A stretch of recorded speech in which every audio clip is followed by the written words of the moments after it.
1963. A tractor manufacturer walks into Enzo Ferrari's factory to complain about a broken clutch in his Ferrari 250 GT.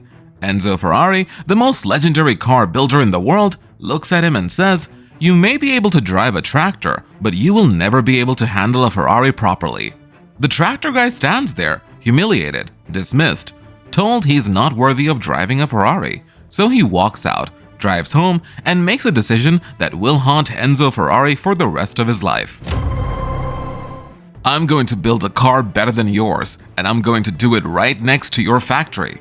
7 months later, he debuts a sports car so beautiful it stops the 1963 Turin Auto Show cold. There's just one problem. There's no engine under the hood. They faked it with floor tiles, but nobody knows yet, and by the time they find out, it's too late. The legend has already begun. This is the story of Ferruccio Lamborghini and how one insult created the greatest rivalry in automotive history.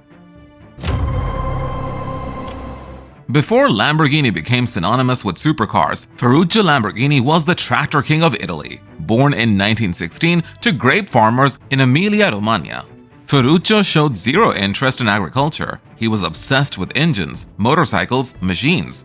World War II made him a mechanic in the Italian Royal Air Force. He became known for brilliant improvisations.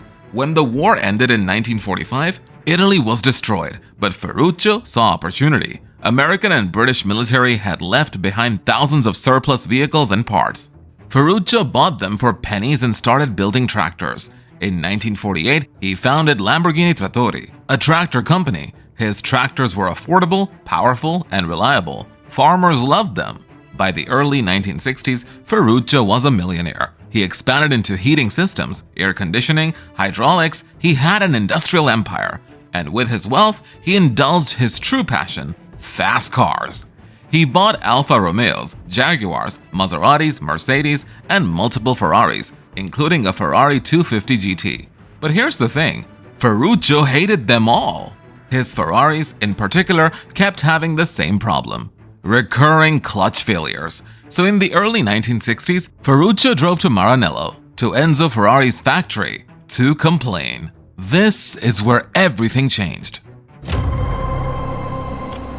Picture this: Ferruccio Lamborghini, a self-made tractor millionaire, walks into Enzo Ferrari's office. Enzo Ferrari is a god in Italy, a former race car driver turned car manufacturer. His cars dominate the racetrack. His name is synonymous with speed, prestige, and perfection.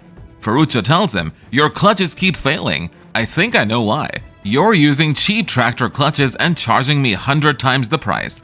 Enzo Ferrari looks at him with pure contempt and says, "You may be able to drive a tractor, but you will never be able to handle a Ferrari properly." Ferruccio later recounted, "I told him, 'Ferrari, your cars are rubbish,' and his response drove me to finally decide to make a perfect car."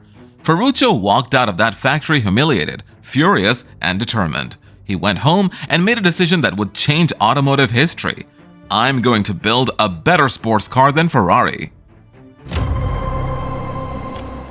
In 1963, Ferruccio Lamborghini founded Automobili Lamborghini in Sant'Agata Bolognese. He built a brand new factory on farmland, and then he did something genius. He poached Ferrari's best engineers. He hired Giotto Bizzarini, a brilliant ex-Ferrari engineer who'd worked on the legendary Ferrari 250 GTO. He brought on Giampaolo Dallara and Paolo Stanzani, both in their late 20s, both from Ferrari and Maserati. He hired New Zealand test driver Bob Wallace, and he gave them a blank check: "Build me the perfect grand touring car, ignore all restraints." Unlike Enzo Ferrari, whose empire was built on racing glory, Ferruccio had zero interest in motorsport. He crashed in the 1947 Mille Miglia and quit racing forever. His vision was simple: build the world's best road car, forget the racetrack.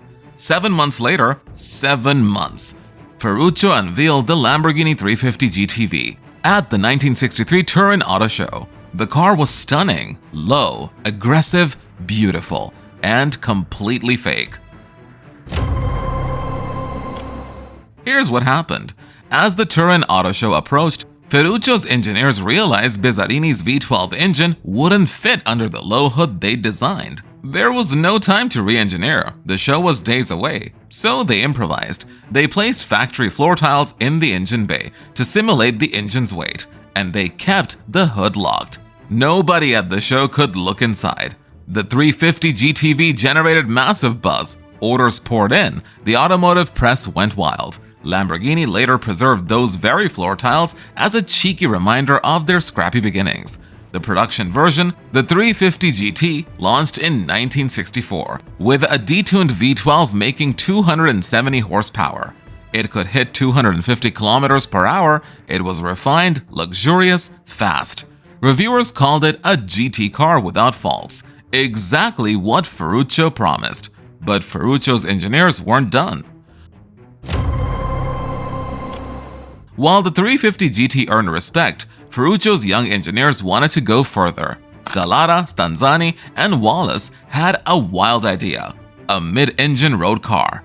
Mid-engine layouts were only used in race cars. Too radical, too dangerous for the road.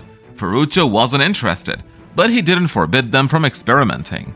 So his engineers built a prototype on their own time.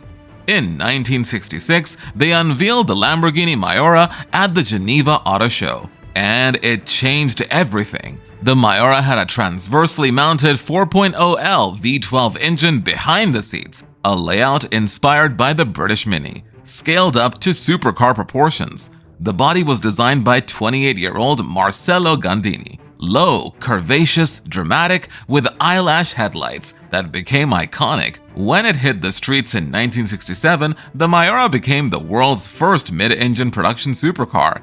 It could exceed 270 kilometers per hour, making it one of the fastest cars in the world. Ferrari had nothing like it. Their road cars were still front-engine Grand Tourers. Enzo Ferrari himself was reportedly stunned by the Miura. Some say it influenced Ferrari's own move to mid-engine road cars years later. The tractor manufacturer had done it. He'd beaten Ferrari at his own game. But success came with a price.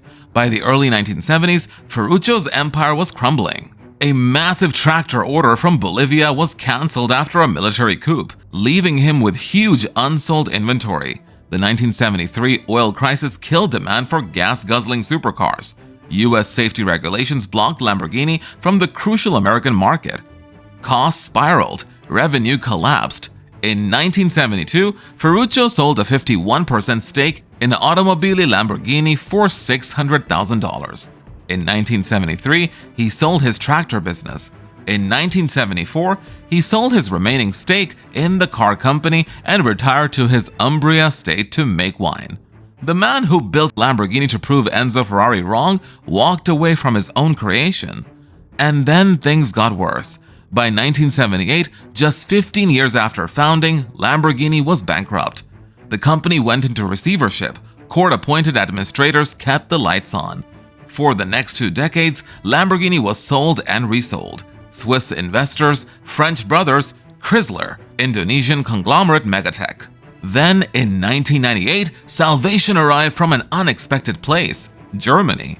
Volkswagen Group, through Audi, acquired Lamborghini. Finally, Lamborghini had stability, resources, engineering expertise. Under Audi, Lamborghini launched the Murcielago in 2001, the Gallardo in 2003, the Aventador in 2011, the Huracan in 2014, the Urus SUV in 2018. Today, Lamborghini produces thousands of cars per year and generates record profits. The Raging Bull survived. Here's what haunts me about this story. Ferruccio Lamborghini built one of the most iconic car brands in history out of spite. He took Enzo Ferrari's insult and turned it into a 60-year legacy. But he didn't live to see Lamborghini's success. He sold his stake in 1974, walked away defeated. Ferruccio retired to make wine. He never saw Audi rescue the company in 1998. Never saw Lamborghini become the empire it is today. So here's my question. Did Ferruccio Lamborghini win or lose? He proved Enzo Ferrari wrong. The Miura humiliated Ferrari. The Countach became a cultural icon. Lamborghini became Ferrari's eternal rival. But Ferruccio himself? He lost everything, went bankrupt, sold his company for pennies, never saw Lamborghini's resurrection. He built an empire out of revenge, but never got to rule it. And here's the kicker, that insult from Enzo Ferrari, "You're just a tractor driver," is the only reason Lamborghini exists. Without that humiliation, Ferruccio would have stayed a tractor millionaire. No Miura, no Countach, no Aventador. So I'll ask you again, when your greatest revenge becomes your greatest loss, did you win?